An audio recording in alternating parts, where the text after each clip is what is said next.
Today we're going to be taking a brief departure from our usual cycle of readings to pick up a little bit of scripture from the Gospel of Matthew that talks about peace. Jesus is speaking to his disciples, preparing them to share the good news of God's love, to be peacemakers. And the way he talks about peace in this passage is a little bit different than the way we're accustomed to talking about it. So listen for new turns of phrase, new understandings of peace. A reading from the Gospel of Matthew, chapter 10, verses 11 through 14. Jesus said, "Whatever town or village you enter, find out who in it is worthy, and stay there until you leave. As you enter the house, greet it. If the house is worthy, let your peace come upon it. But if it is not worthy, let your peace return to you.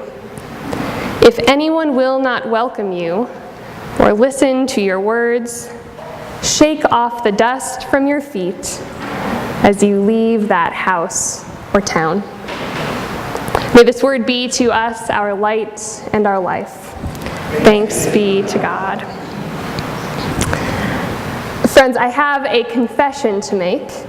In addition to all of the Olympics that I've been watching this summer, I have watched a lot of Netflix. I'm not proud. I have greater aspirations for my free time, little maintenance projects around the apartment, novels staring at me from my bookshelves, 2 brand new cities to explore, and of course I've done some of that too.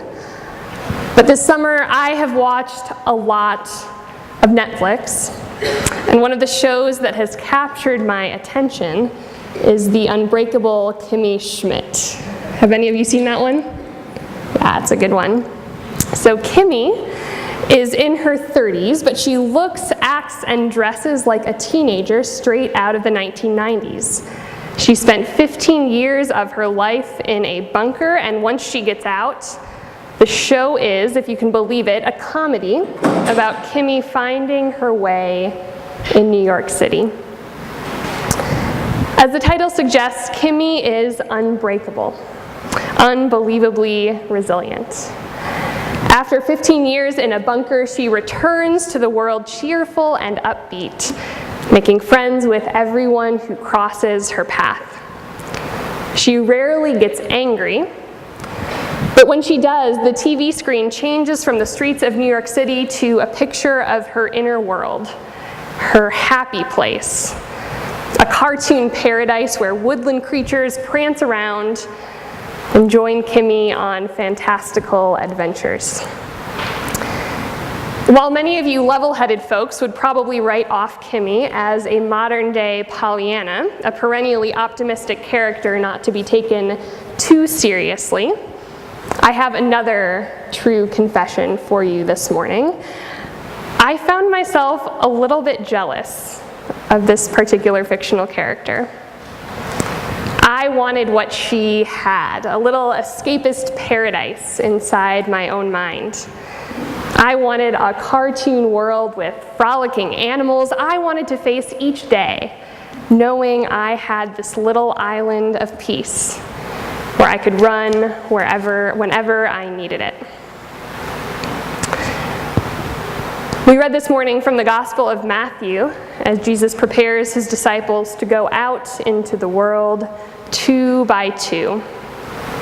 He's sending them out to teach and heal, to share God's peace with the world. We read today just a tiny fraction of the instructions Jesus gives them. This is hard work they're preparing to do. And as often as we hear in the Gospels about the crowds who follow Jesus and his disciples fighting to get to the front of the line to be healed, we also know that their particular style of peacemaking wasn't always popular. So Jesus gives them some advice about how to cultivate peace when it feels like the conditions are ripe for conflict. He tells his disciples that not everyone's going to agree with them. The work is going to be hard. They're not going to be welcomed with open arms everywhere they go, so Jesus tells them they need to find a source of peace within themselves. And they have to protect that peace, even when it's threatened. The disciples need inner resources to do the work Jesus calls them to do. They can't cultivate peace, Jesus tells them, if they don't have any of their own peace left to give. This Sunday, we celebrate Alice and Kurtz's Summer of Peacemaking. Over the last few months, she explores what it takes to cultivate peace. Peace is all at once this global idea as we seek peace in our conflicted world. It's a local idea as we consider our own neighborhoods and communities and families. And it's an individual idea as well as we work to find peace within ourselves. We often think about peace as an absence of conflict and war and injustice, an absence of distress, of dis-ease and fear. But Allison found this summer that peace is not just an absence, but a presence that must be cultivated within each of us before it can be shared. Like the flowers that so many of us are growing in our gardens this summer, peace needs fertile ground to take root and flourish.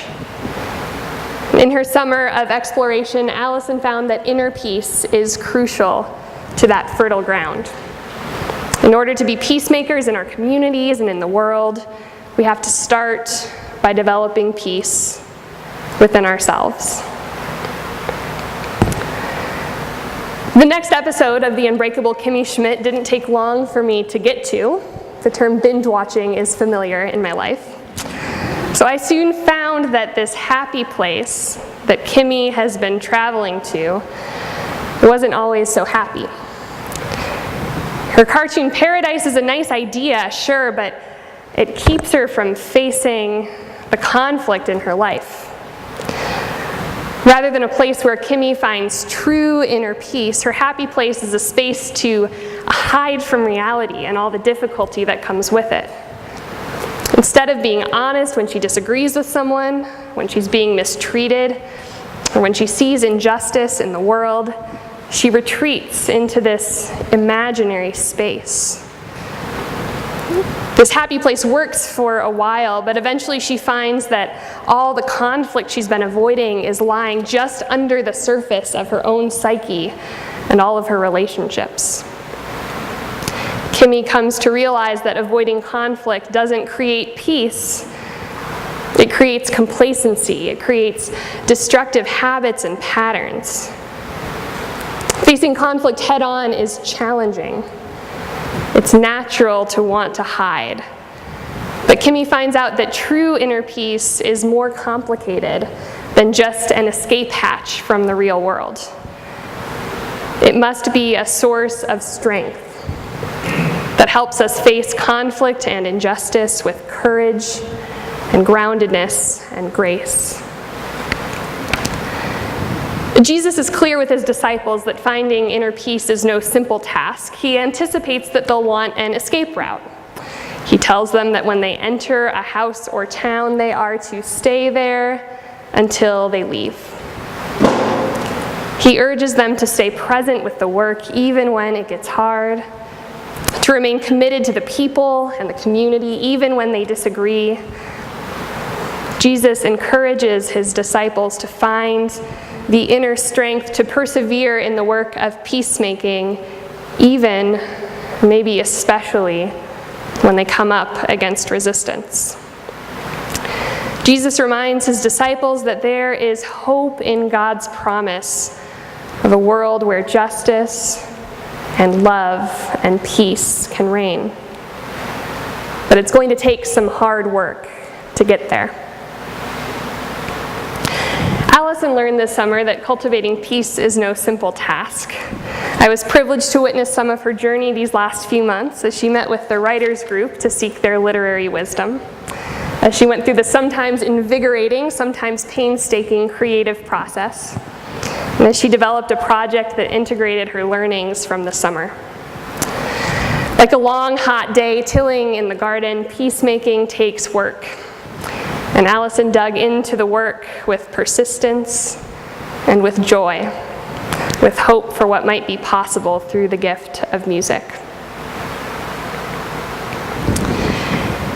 In the season finale of The Unbreakable Kimmy Schmidt, by now it shouldn't surprise you that it took me about 2 weeks to get there, Kimmy realizes her escape route isn't going to serve her any longer.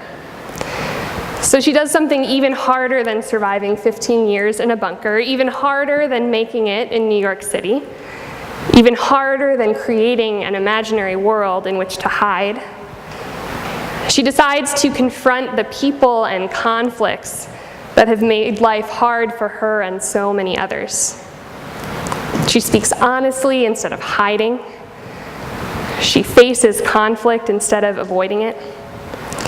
In a scene that somehow managed to be hysterical and poignant all at once, she rides a roller coaster with her mother and speaks honestly with her for the first time. And then they ride the roller coaster a bunch more times so she can finish saying everything she has to say.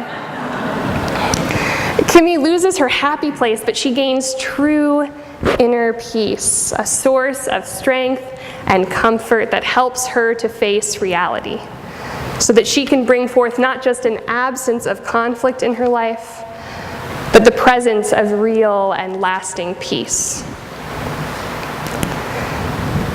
As Jesus prepares his disciples to go out and teach and heal and be peacemakers in the world, he tells them that it's important to keep claiming and reclaiming that true inner peace, even when others won't receive it, even when others challenge it. They need not the peace that is an absence, but the peace that is a presence. And to do that, they need a deep ground in which to dig, ground that they can keep coming back to. They need a source. And for Allison, music is that source of true inner strength, true inner comfort, true peace. Through the rare gift of silence, through the energy that comes through soaring melodies and percussive rhythms, through the unsettling that comes from dissonant tones, through the comfort that comes from sweet, familiar tunes, music provides the fertile ground where true peace can grow. Music has the power to unite people across a diversity of experiences, beliefs, and identities. Allison writes, music has the capacity to bring joy and peace to the heart in a way that no other form of expression can. Her unique Peacemaking Award project shows us that peace is not an absence of conflict, but a presence of goodness. Not a single action, but a process. She discovered how necessary it is to have a true source of inner peace if we hope to affect change in our communities and in the world. Flowers can't grow out of rock or dust or desert. They need that fertile soil to flourish. Wendell Berry writes in his poem, "The Peace of Wild Things," "When despair for the world grows in me and I wake in the night at the least sound, in fear of what my life and my children's lives may be, I go and lie down where the wood drake rests in his beauty on the water and the great heron feeds. I come into the peace of wild things who do not tax their lives with forethought of grief. I come into the presence of still water, and I feel above me the day-blind stars waiting with their light. For a time I rest in the grace of the world, and am free." The world needs peace now more than ever. The kind of peace that can only be realized when we face challenges with honesty and grace. Allison brings us such true, deep inner peace this morning in music. Whether we find our peace in that music, in prayer, in a hike in the woods, in holy conversations with loved ones, God invites us to rest in the grace of the world, to find that place where we are assured that in the midst of conflict and pain and fear, there is hope, there is love, and indeed there is peace. Thanks be to God. Amen.